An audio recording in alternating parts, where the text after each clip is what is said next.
Okay, हमें पढ़ना है indifference point. Indifference point in capital structure theory. क्या है इंडिफरेंस पॉइंट? इंडिफरेंस पॉइंट का मतलब क्या है? वो एक पॉइंट है, is that point at which EBIT level, EBIT level at which EPS is same। EBIT level, EBIT का वो लेवल जिसपे EPS सेम रहता है और बोथ फाइनेंशियल प्लान। आपके पास दो फाइनेंशियल प्लान है, समझिए, आपके पास फाइनेंशियल प्लान 1 है, आपके पास फाइनेंशियल प्लान 2 है। सर इसका मतलब क्या? फाइनेंशियल प्लान में आप डेप्ट और ये जो ओनरशिप कैपिटल है, इक्विटी, आप इश्यू करते हो कुछ अलग परसेंटेज से। यहाँ पे डेप्ट एंड इक्विटी का प्रोपोर्शन आप अलग डिसाइड करते हो, है ना। फिर आप ये इश्यू करते हो, यहाँ पे ईपीएस फाइंड करते हो, इस फाइनेंशियल प्लान में ईपीएस फाइंड करते हो, यहाँ पे ईपीएस फाइंड करते हो, दोनों में ईपीएस सेम आता है। तो इंडिफरेंस पॉइंट का मतलब ये पॉइंट होता है कि वो earning before interest and tax, वो ईबीआईटी लेवल, जो वो ईबीआईटी लेवल है ना, जिस पे दोनों फाइनेंशियल प्लान में आपका ईपीएस सेम आए। ईबीआईटी का वो लेवल जिसपे आपका दोनों में फाइनेंशियल प्लान 1 या फाइनेंशियल प्लान 2 में आप गिन ले जाओ, ईपीएस सेम आए। और वो फाइंड करते हैं इस छोटे सी फॉर्मूला से, जिसको हम कहते हैं earning before interest and tax minus interest of first financial plan is equal to, अच्छा, 1 minus tax divide by N1, EBIT minus interest of second financial plan 1 minus T and N2। ठीक है, इससे हम फाइंड करते हैं। एक छोटा सा एग्जांपल है जिससे समझते हैं हम। चलिए एग्जांपल है, फॉर एग्जांपल ए लिमिटेड है as total capitalization of 10 lakh rupees consisting of equity share of 10 each। It plans to raise additional fund of rupees 5 lakh। There are two alternatives available to the company। एक company है, company का नाम है ए limited. ए limited के पास already balance sheet की liability side यहाँ पे 10 लाख रुपए लिखे हुए हैं। कितने लिखे हैं? 10 लाख। 10 लाख कैसे आए? एक शेयर कितने का है? 10 रुपए का है, तो नंबर कितने इश्यू किए होंगे उन्होंने? 1 लाख इश्यू किए थे। अब इस कंपनी को और 5 लाख रुपए चाहिए, और कंपनी के मन में क्या चल रहा है कि ये जो 5 लाख रुपए कंपनी को चाहिए, वो सब के सब शेयर को इश्यू करने से लेके आए, या सब के सब डेप्ट को लेके इश्यू करके लेके आए। क्या करे, है ना। कंपनी 50% टैक्स ब्रैकेट पे है, तो आपको करना क्या है? आपको ईबीआईटी फाइंड करना है, वो लेवल ऑफ ईबीआईटी, है ना, जिस पे फाइनेंशियल प्लान 1 में जाए या फाइनेंशियल प्लान 2 में जाए, या ए में जाए या बी में जाए, शेयर इश्यू करे या डिवेंचर इश्यू करे, दोनों में ईपीएस सेम आता है। अर्निंग पर शेयर में कोई फर्क नहीं पड़ता, ओनर को कुछ फर्क नहीं पड़ता कि ये करो कि वो करो। ठीक है, समझते हैं इसको, जरा ठीक के समझते हैं।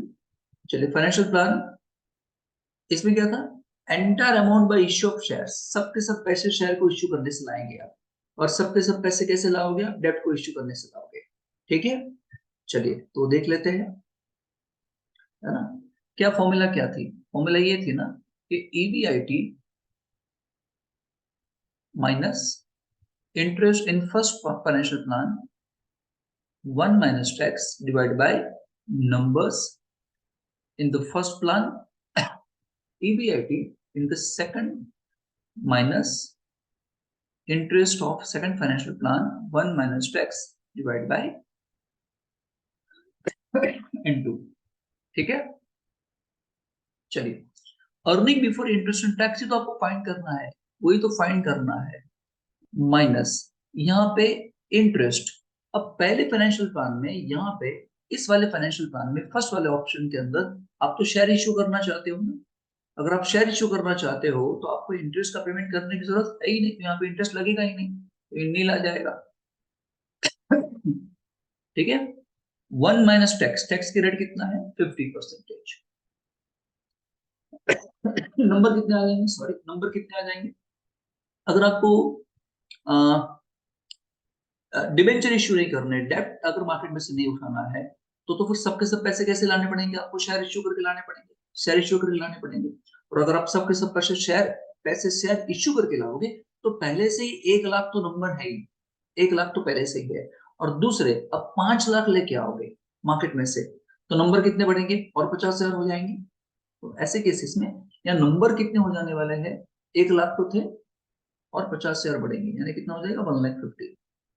तो नंबर्स ऑफ इक्विटी शेयर्स कितना हो जाएगा 1,50,000। सेकंड वाले फाइनेंशियल प्लान में आप क्या बोलोगे, ईबीआईटी जो ढूंढना है, यहाँ पे इंटरेस्ट, यस। अब यहाँ पे आप दूसरे वाले ऑप्शन में एंटायर अमाउंट कैसे लाने वाले हो, है ना, डेप्ट से लाओगे और आपको पे करना पड़ेगा इंटरेस्ट 10%। तो अगर आप 5 लाख रुपए लाओगे डेप्ट से और 10% इंटरेस्ट पे करोगे, तो आपका इंटरेस्ट कितना आ जाएगा यहाँ पे 50,000। 1 माइनस टैक्स, टैक्स से परसेंटेज है 50%। यहाँ पे नंबर्स ऑफ इक्विटी, यहाँ पे तो नंबर्स ऑफ इक्विटी 1 लाख ही रहने वाले हैं, क्योंकि आप पैसे डेप्ट से ला रहे हो। इसको भी आपको सॉल्व करना है, ठीक है। तो ये हो जाएगा सर ईबीआईटी, है ना, ये ठीक है। तो मैं इसको ऐसा लिख देता हूँ, ईबीआईटी लिखता हूँ,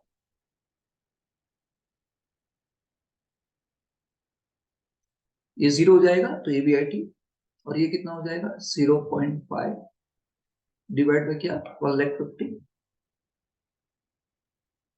यहाँ पे ये हो जाएगा 0.5,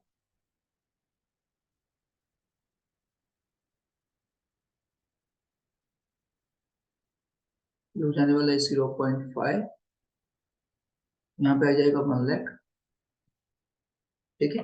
अब ये क्या हो जाएगा 0.5 ईबीआईटी डिवाइड बाय क्या 1,50,000, यहाँ क्या हो जाएगा 0.5 इंटू ईबीआईटी, तो क्या हो जाएगा 0.5 ईबीआईटी,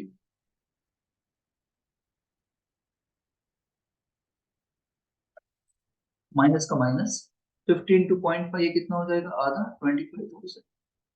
यहाँ कितने नंबर्स थे सर, 1 लाख, ठीक है। अब हम करने वाले क्रॉस मल्टीप्लिकेशन, यहाँ क्रॉस मल्टीप्लिकेशन करेंगे, ऐसा और ऐसा क्रॉस मल्टीप्लिकेशन करेंगे, तो क्या हो जाएगा 0.5 ईबीआईटी इंटू 1,00,000, फिर कितना हो जाएगा 50,000 ईबीआईटी,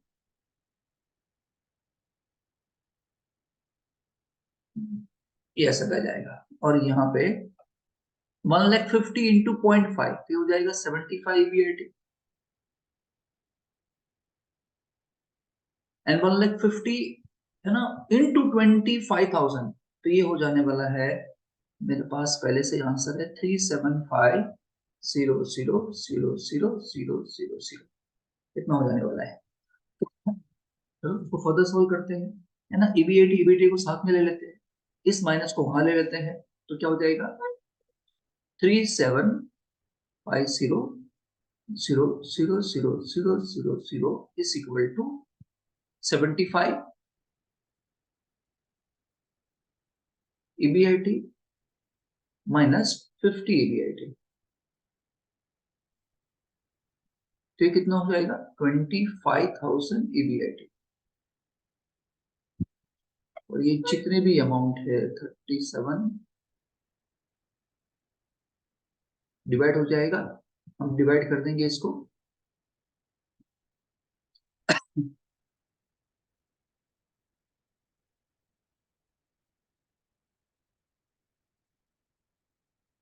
और इसलिए ईबीआईटी निकल के आएगा आपका 1,50,000 रुपए।